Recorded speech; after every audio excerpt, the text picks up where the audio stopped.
वर्णिका का तीसरा लेसन है चैप्टर 3 माँ। क्वेश्चन है, इसमें एक कहानी है, एक लड़की रहती है और उसकी माँ। तो माँ दो बहनें, बेटी, उनकी माँ की दो बेटियां थी। एक का शादी लगभग 14 साल के आसपास में हो गया था और दूसरे जो थी वो पागल थी, उसका नाम मंगू है। और माँ की ममता के कारण माँ सोचती है कि इस बेटी का क्या करूँ, क्या इसका भाग्य है, कैसे ठीक होगा, तमाम परिस्थितियों, और सोचती है कि हॉस्पिटल में जो इलाज करते हैं लोग रखते हैं वो गायों की तरह, जानवरों की तरह रखते हैं, इसलिए मैं इसकी माँ हूँ, अच्छे से देख रेख करूँगा। लेकिन उसी गांव की कुसुम नाम की लड़की जब ठीक होकर आती है हॉस्पिटल से, तो माँ को विश्वास हो जाता है कि यहाँ मेरी बेटी का पागलपन दूर हो जाएगा। इसी पर आधारित एक कहानी है, माँ और माँ की ममता। माँ की ममता कैसे घनाघोर बादल की तरह होता है, जरा देखें, उससे भी गहरा होता है। क्वेश्चन है कि मंगू के प्रति माँ और परिवार के अन्य सदस्यों को व्यवहार में जो फर्क है उससे अपने शब्दों में प्रस्तुत करें। मंगू के प्रति माँ का सहज व्यवहार था। वह उसे बोझ न मानकर माँ का कर्तव्य समझकर उसकी सेवा करती थी। यदि कोई उसे पागलों को अस्पताल में भर्ती कराने की सलाह देता तो उनका हृदय कराह जाता।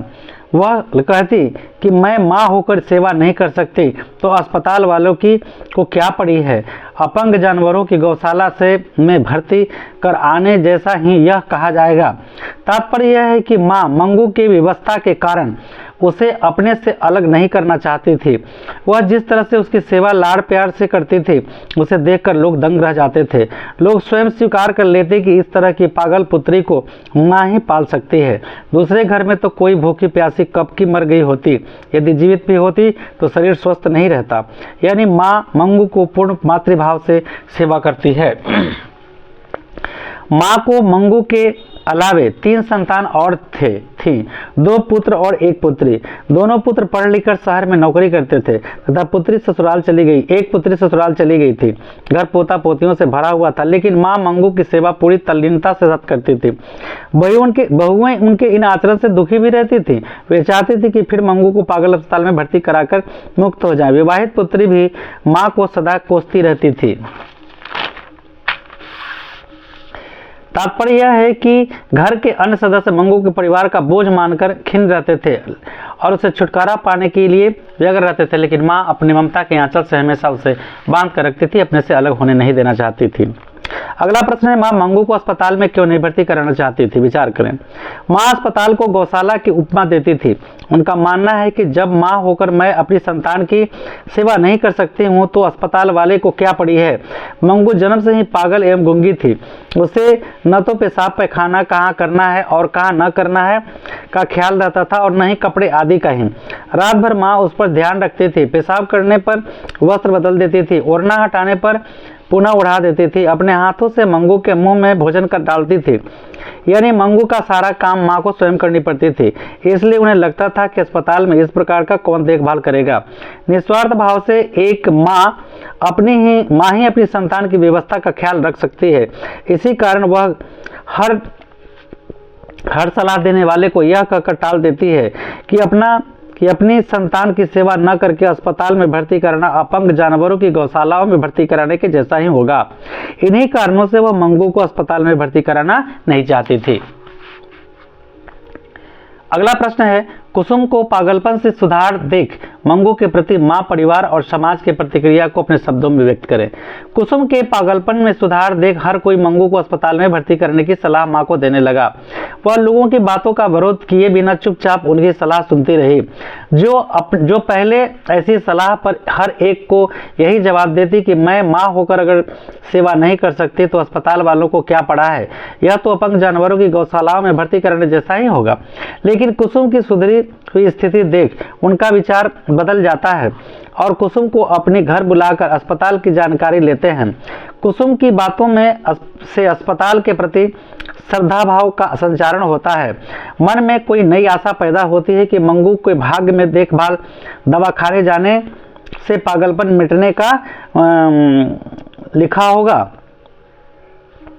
यह किसे पता है। यह सोचकर बड़े पुत्र को पत्र भेजकर बुलाती है। साथ ही परिवार वाले को मंगू के प्रति उदासीनता देख अस्पताल में भर्ती कराने का निश्चय करती है, क्योंकि उनकी अस्वस्थता बढ़ती जा रही थी। इस स्थिति में मंगू का भगवान साथी हो, उसका पागलपन मिटे क्या क्या न मिटे तो भी उसे अस्पताल में भर्ती कराना चाहती थी, ये उचित समझी, क्योंकि माँ की सिवा परिवार में उसकी चाकरी करने वाला, देखभाल करने वाला कोई नहीं था।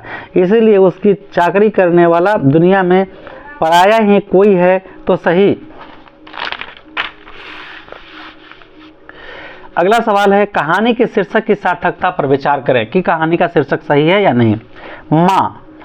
माँ एक अनमोल शब्द है, दुनिया का कोई भी शब्द इसकी बराबरी कभी नहीं कर सकता है।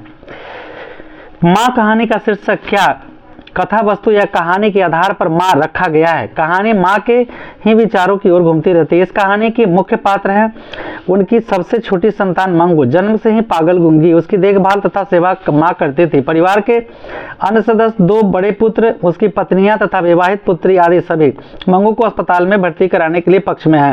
हर कोई उसे परिवार का बोझ मानता है, सिर्फ माँ ही उसकी सेवा में लगी होती है। कहानीकार ने एक माँ की हार्दिक महत्व को प्रकट करते यह सिद्ध करने का प्रयास किया है कि माँ की ममता उस संतान के प्रति अधिक होती है जो असहाय होता है। उसकी खुशी के लिए माँ दिन रात बेचैन रहती है, यह नहीं चाहती है कि उसकी कोई संतान दुखी रहे। इसलिए कहानी के आरंभ से अंत तक माँ छाई रहती है। मंगू के साथ माँ की निस्वार्थता, सेवा तथा आत्मीयता देख पुत्र, पड़ोसी, डॉक्टर तथा नर्स अचंभित रह जाते हैं। कहानी तीव्र गति से बढ़ती हुई चरमावस्था पर तब पहुंच जाती है जब माँ भी पगली पुत्र के वियोग में पुत्री की सेवा में पहुंच जाती है। कहानीकार अपने उद्देश्य की प्राप्ति में पूर्ण सफलता के साथ कर लेता है। कहानीकार का शीर्षक माँ पूर्णतः सार्थक है, क्योंकि माँ अपनी संतान की खुशी के लिए कुछ भी कर सकती है। उसका प्रतिपादन पूर्ण सफलता के साथ हुआ है। अगला क्वेश्चन है, मंगू जिस अस्पताल में भर्ती की जाती है उस अस्पताल के कर्मचारी व्यवहार कुशल हैं या संवेदनशील, विचार करें। उत्तर है, मंगू जिस अस्पताल में भर्ती की जाती है उस अस्पताल के कर्मचारी संवेदनशील हैं। उनका पता तब चलता है जब मंगू अस्पताल में अंदर जा रही थी, सिर पर हाथ रख माँ रोज की भांति स्नेहमय बेटा शब्द उच्चारित करने लगी कि तभी उनका स्वर फूट पड़ा। मरने के समय जैसी एक लंबी सिसकी फूट पड़ी हो। इस आक्रांतन में सारा अस्पताल डूब गया। सारे कर्मचारियों का हृदय भर गया। दीवारें आर्द्र हो उठी। इतना स्नेह भरा किसी पागल की संतान स्वजन ही या किसी ने अपने को देखा था। डॉक्टर ने आश्वासन भरे शब्दों में कहा, माँ जी बेटा को अस्पताल में नहीं, बेटे को घर छोड़ जा रही हैं, ऐसा मानिएगा। माँ जी का ममतामयी रूप देखकर मैट्रेन यानी उसमें का नर्स की शक्ति लुप्त हो गई। अस्पताल के सारे लोग माँ की करुणा की धार में बहकर संवेदनशील हो जाते हैं। माँ के बड़े पुत्र का चरित्र चित्रण कीजिए। आंसर है, माँ के बड़े पुत्र शहर में नौकरी करते हैं। मंगू जब जन्म से ही गूंगी और पागल है। उसके परिवार का बोझ मानते हुए उसने प्रति माँ का स्नेह देख चुप रह जाते हैं। पत्नी की फरियाद सुन तो लेते हैं, किंतु माँ के विरुद्ध कोई प्रतिक्रिया नहीं व्यक्त करते हैं। माँ का पत्र पाते ही घर आ जाते हैं तथा मंगू को परिवार का बोझ मानकर अस्पताल में भर्ती करा देते हैं। लेकिन अस्पताल से विदा लेते समय माँ की करुणा से इस प्रकार प्लावित होते हैं कि उनका हृदय कराह उठता है। मानवता इतनी जोर मारती है कि अपने जीते जी मंगू को अच्छी तरह पालने की प्रतिज्ञा कर बैठते हैं तथा उसका मलमूत्र तक धोने की निश्चय करते हैं। रात भर पगली बहन के प्रेम में करवट बदलते जाते हैं। इससे स्पष्ट होता है कि बड़ा पुत्र स्नेहशील, कर्तव्यपरायण तथा मानवीय गुणों से युक्त है। माँ कहानी के लेखक कौन है? माँ कहानी के लेखक ईश्वर पेटलीकर हैं। अलग कर